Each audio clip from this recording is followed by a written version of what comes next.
And I've got my fist cocked back, ready to do business. And then it was the Holy Spirit. You talked about mom's intuition. Like I believe it was the Holy Spirit intervening, saying, "Do not touch this guy." I'm Cassandra. And I'm Shawn. And this is the Call Your Dad podcast. Welcome to the Call Your Dad podcast, where my daughter and I are going to unpack any number of topics. And we are going to start the show, the series, the episode off with what you had recommended.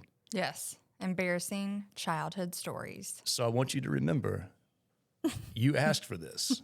Like this was your idea. These are pretty bad, guys. These are pretty bad. But she is my daughter. I am her dad. She's an adult. I'm an adult. She's a business owner. I'm a business owner. Our relationship is definitely different now than it was when I was her age and she was 11. When she was a teenager and I was in my mid-30s. But if you've got kids or if you have parents, you know that relationship changes over the years. So we're at a point now where we can mostly laugh about them. Mostly. We mostly have them as memories. I have them as gray hairs. All right, but we will. I have them as lessons. So when you asked you wanted to do this, I went ahead and made a list of things you did that I thought were probably embarrassing. Got a list of about 460. But I'll turn it over to you. Is there anything that you would like to start with, since this was your idea?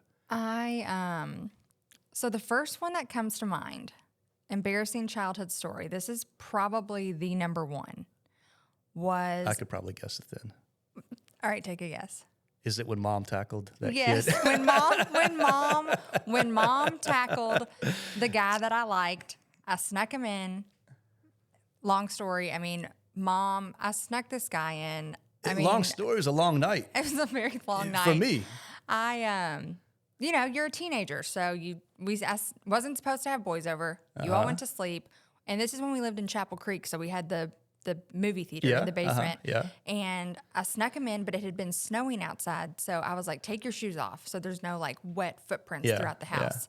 And we were in the basement, and we hadn't even been there that long, but mom must have had like the mother's intuition, which I'm convinced is, that's 1,000% a real thing. Yeah, you know it's true now. Yeah, I There's definitely a disturbance in the force. Yes. Her Jedi powers. As a mom, too. Like, you just know.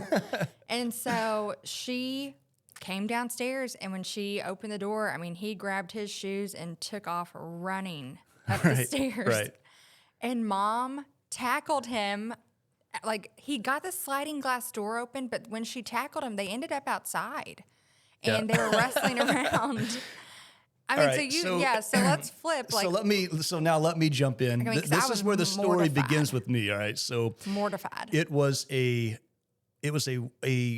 work day. It was like a Monday through Thursday, but it was Christmas break. So you were not going to school, but I was going to work. And this was probably about 3 a.m. So I don't think it was that late. I'll give you maybe 2:15. But because the timeline later, I think I can reverse engineer it and prove that it was somewhere around there, right? Okay. It wasn't 9 p.m., I'll tell you that. No. I'm sound asleep on the second floor, and all of a sudden I hear banging around and commotion, and I hear mom screaming something. I can't make out what she's saying, but I hear noise. And so I jump up out of bed, and I hit maybe every 5th step on the way down. And so from the time I was dead asleep until I'm in the kitchen is about, 4.6 seconds. And I see mom on the ground on her stomach with her hands wrapped around the leg of this guy who's my size-ish with his back to me and has got his hands crossed like he's trying to get out, but he's holding something. He's stealing. He's stealing.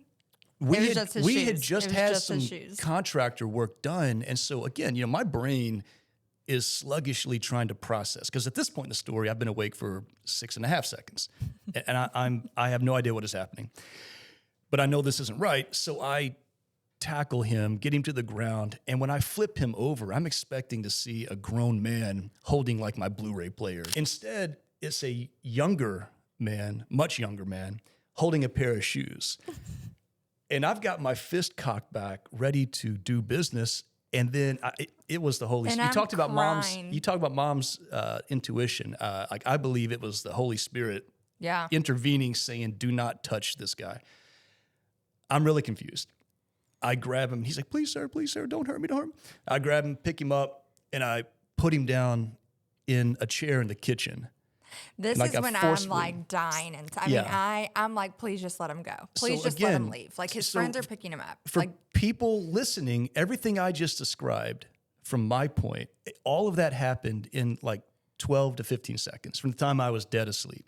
And about that time, I look over and all of a sudden I see this little face with black hair coming up from the basement, peek around the corner, and it's Cassandra.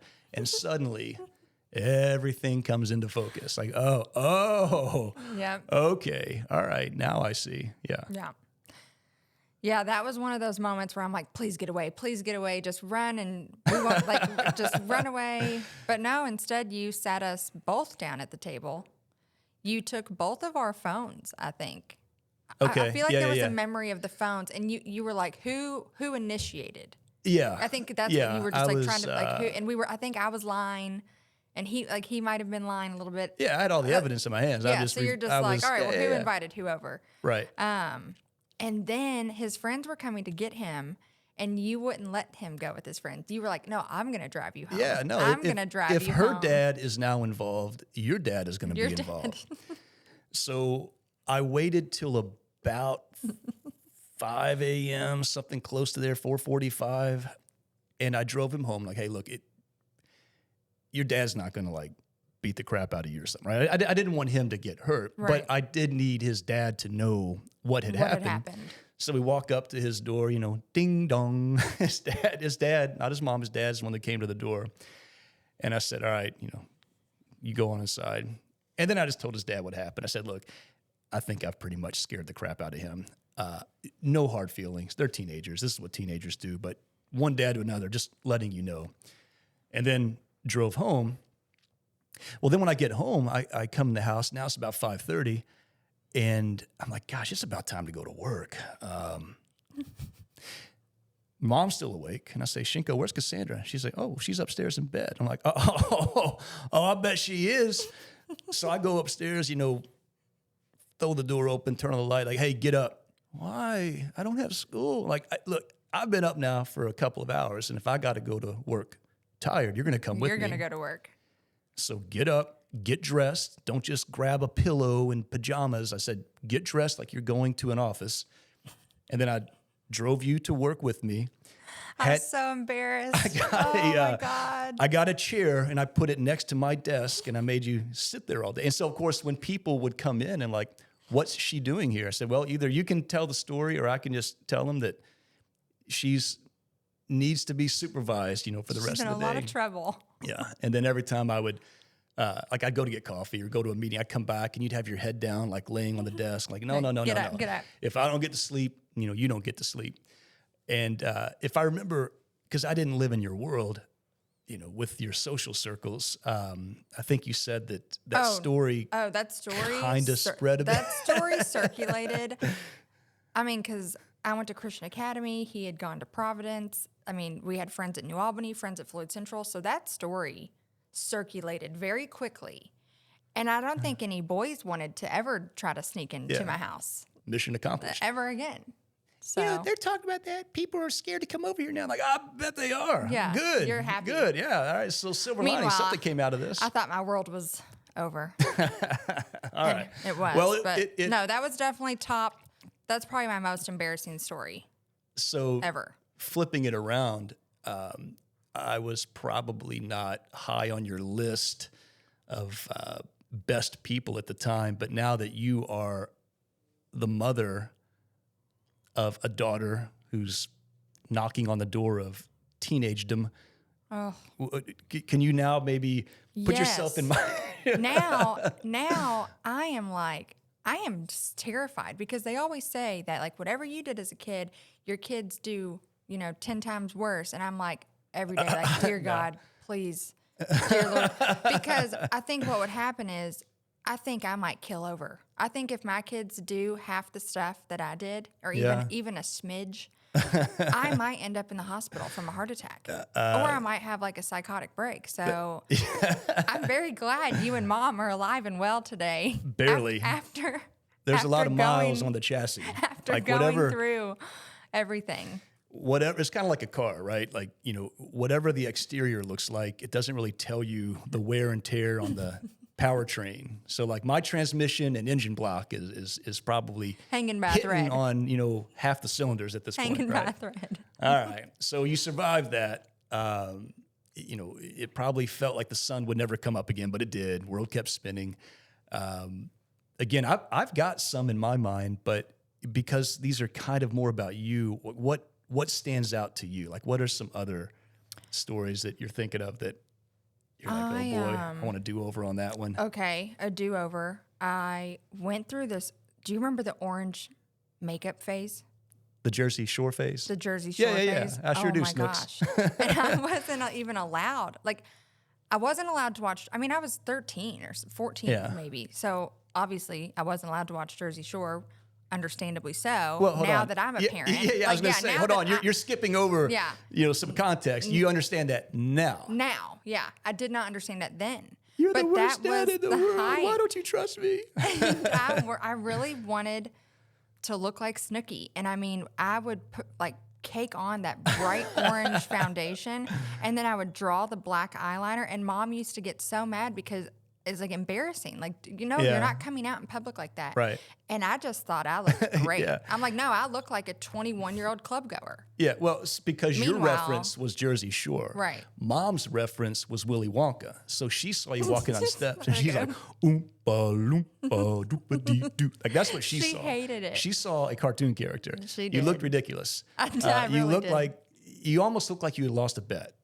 Like I was made to Maybe not to your strata of society, but to anybody north of 30 years old at that time, they just thought, oh, she must have been in a fantasy football league and came in last, because nobody would do that to themselves. Nobody would wear makeup like that.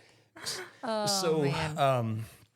So that was, because I remember, we've all got these images like burned into our brains because of how much like emotional energy they had in the moment. I remember you looking very orange on one particular occasion when, kind of like Mom, where she had the disturbance in the force, I figured out, wait a minute, something's not right here.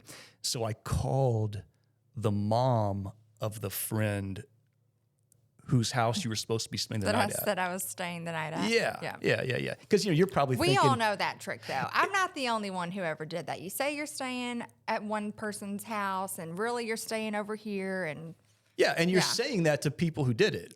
Because every kid who stumbles across that thinks, oh my gosh, I've just invented this foolproof idea. I'll tell my mom and dad I'm going here, and instead I'll go over there. And they'll never figure that out. Well, I figured it out. That's the oldest trick in the book. So the mom's like, Shawn, I'm sorry, she's not here. So then I got to start doing the sleuth work and cracking codes. And I finally figure out that you were at the movie theater. Because it was Friday night. Which is no big deal, but it was the idea that you were riding in a car with somebody that I didn't really know. So I pull up in my beat up piece of crap Ford Escort, and I park. I don't park in a parking spot. I park just right in front of the ticket box. I remember this because my back was turned to the door. Yeah. But all of my friends saw you, and they scattered, and I could not figure out why Light they came scattered. On, cockroaches scattered. So I go in, you turn around, you see me with that orange hue emanating from your face, and you walk right up. You say, okay, let's go. I was like, let's go. No, I'm not on your timeline.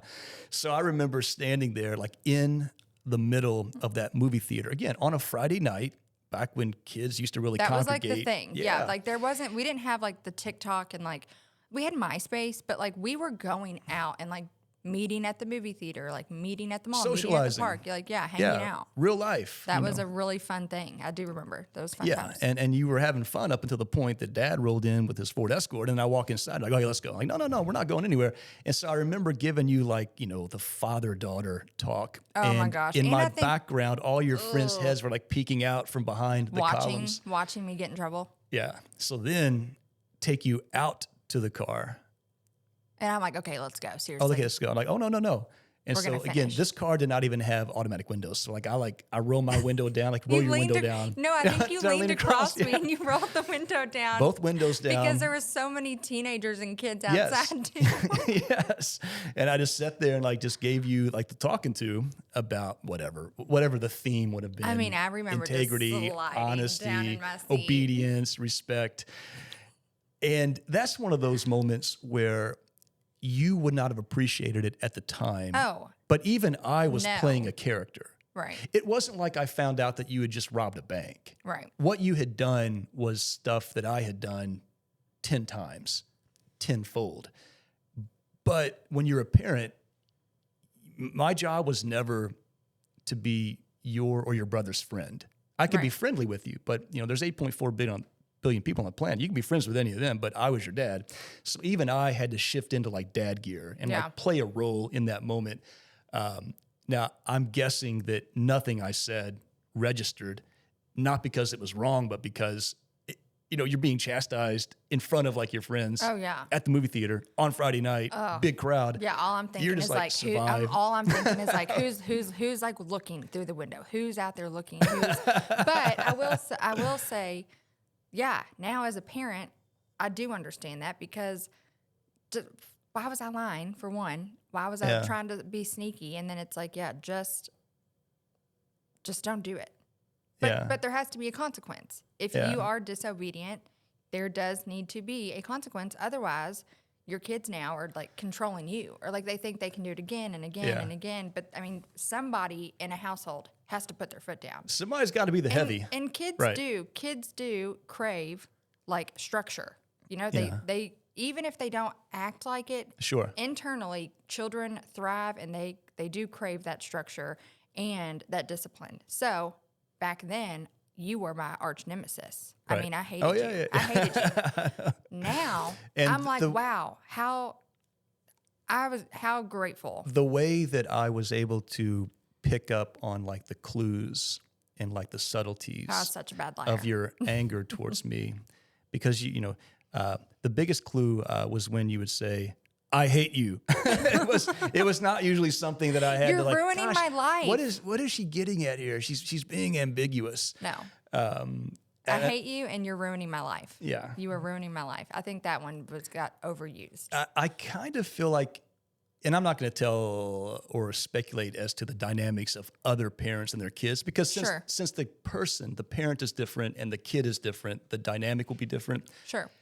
But I don't know if I would have ever done my job right if at some point along the way you were not saying, I hate you. You are ruining my life. Yeah. Because sometimes that almost tells me, all right, well, I'm probably getting it right. Now, I will tell you, I recognize now there were times I got it wrong. Sure. There were times where, when you were 12, I was still treating you like you were 10.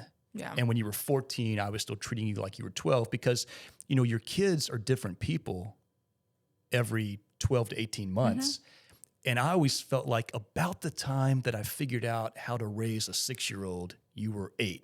Yeah. About the time I figured out how to raise a teenager who's 13, you're getting your driver's license. Yeah. So I was always a chapter behind. Well, and that created, so there was times that I was a bit too, I wouldn't say tyrannical, but there was times that you were probably right. This is not fair. Right. Yeah. Well, it's the same. It's with Isabella right now. In my mind, she's still a baby. Yeah. Because she's the youngest of the crew, So I still see her as a baby, but she's about to turn 5. Yeah. And so Adriana and Gavin, they do frequently remind me, she's too old for that. She she's too old for that. And you've seen Adriana in action. Yeah. When I'm trying to tell Isabella to do something, she's kind of giving me a little bit of attitude, and Adriana will butt right in. Well, when I was your age, my mom, when I was your age, mom made me do this, and she'd look me dead in the eyes and say, "Are you going to do something about that?" And I'm like, gosh, I guess she's not a baby. Yeah. Isabella did get grounded about 2 weeks ago. Yeah. She tried to sneak some extra screen time. And I thought, oh, here we go. It's starting. Yeah. And so I just said, you know what? You're grounded. I mean, it's not like she gets the iPad all the time anyway. So I was like, whatever, but you're going to be grounded. But ironically enough, Isabella thought that was like kind of cool. She's like, "Oh yeah, I'm grounded. Right, I'm old enough. I'm old enough. Yeah. She's got her street cred. Yeah, so it made her feel like Popo rolled in and dropped a hammer. Right. Yeah, like she's got hard time. She's got hard time to pay. So, do you ever catch yourself saying something and you feel like, whether you meant to or not, you inadvertently channeled like my spirit or ethos? Yes. I mean, you're obviously a much different, I would say you're a different parent than me, but do you ever say something and as it leaves your mouth, you're like, oh my gosh, like that's exactly what my dad would have said? Yes. So we have a rule in the house. It's 2025 and I get it. They're younger, kids younger and younger and younger. Every day have cell phones. They have this, they have iPads, they have access to whatever. I do have some pretty strict rules when it comes to the internet and cell phone usage. So like, I wasn't allowed on MySpace, and I made fake ones anyway. But now it's like TikTok and like YouTube. Well, the kids are not allowed on she's not allowed on TikTok. And then when they're like, everyone else is, all my friends are. Right. And it's like, everyone, well, I don't care. All, always, never. Yeah, these are great words. And I say literally, I'm like, well, I'm not their parents. And every time I say, well, I'm not their parents, I just think of you and mom. Like, well, we're not their parents. And then also just, the phone. The phone is plugged in downstairs in the kitchen, 8:30, and I am going to go through it. Yeah. So like when people are like, that's their privacy. You have to trust them. If you live in my house and you are under the age of 18, you are not having privacy because what do you need to hide? Because I don't want anything sexual on your phone. I don't want any bullying happening. I don't want anything bad. And I get it. Kids are going to go to school and have talk and whatever, but it is our job as parents to prevent that and at least know what's happening. So yeah, I will go through your phone at 8:30 and I have no shame in it. And if you are going to make fun of me for that, then I have questions for you because I feel like you should, it's our job to monitor. So I always kind of But I used to hate that rule. You used to do the same thing to me and I'm like, yeah, so like with your you had that MySpace account, which if you're under the age of, I'm guessing, 26, you may not know what it is. It was Facebook before Facebook. Yeah. So when I found it, I then had a decision to make. I wanted to confront you with it, but as a top secret security holder who understands a little bit about cyberspace and intelligence operations, I thought, no, I don't want to. You don't want to blow your cover. I don't want to compromise my sources and methods. And so I just let it run and I would just go on and I would check it because it allowed me to get real-time intel, like on where you'd be, who you'd be with. Eventually there was no way, I think there was like an op. I was running some tactical op and there was no way for me to execute without you knowing, like he has to be on my MySpace page. Yeah. But then like with the cell phone, when you had one, whether you knew it or not, I would go through the itemized bill every month that listed every phone call and every text. And then I would cross-reference all those numbers to see, okay, for one, who are these people, right? But then also, like, wait a minute, Monday through Friday from 8 a.m. to 3 p.m., why were there 219 texts? She's in school. Right. I'm in Cassandra, school. I'm in school that you're paying for that I shouldn't be texting. Are you taking your phone to school and texting? No, not at all. Like, all right, then I'll explain this. Now, here's the evidence. I got the evidence right here. Right. So I guess as we wrap up, it is interesting because sometimes now mom has a hard time not, for lack of a better word, butting in. Like when you are dealing with or even disciplining the kids, like mom can't help but like, oh, Cassandra, that's okay. But I usually just sit back, and it's interesting and a bit humorous when I hear you say things that sound suspiciously familiar because they had once, left my lips. But you kind of hit on something earlier, which maybe is a good way to end the episode, is that as a parent, I think the greatest testament to how much you love your kids is to endure their misplaced hatred of you in the moment. Like, I love you so much. I care so much about the long term that I, as a mom or dad, will completely absorb your dislike and disdain of me. If you think I'm the worst person on earth because I'm doing something that I truly believe that's protecting you, and I love you so much that I will allow you to hate me. Yeah. And I think that that's probably one of the harder crosses to bear. Because even like when I see like Isabella get in trouble, and she instantly like, starts whining and crying. Oh, I just want to like pick her up and hug her. People may think that I'm like this mean, tough ogre who's insensitive. Oh, I've got such a soft spot for little kids. Yeah. When she gets but I have to remind myself, do I want her to be on 5 minutes of timeout now? Or do I want to be, see her serve 5 months in county jail 20 years from now? So it's either or. I'll take the time out, right? Yeah. So, all right. Well, everybody listen, thank you all for tuning in to our inaugural episode. When we come back next time, we'll talk about what a horrible person Cassandra is and what an amazing dad I am, or maybe something like that. But we do appreciate you guys being here, and we will see you next time. See you next time. We hope that you enjoyed today's episode. Yes, please make sure to like, follow, and subscribe. See you next time.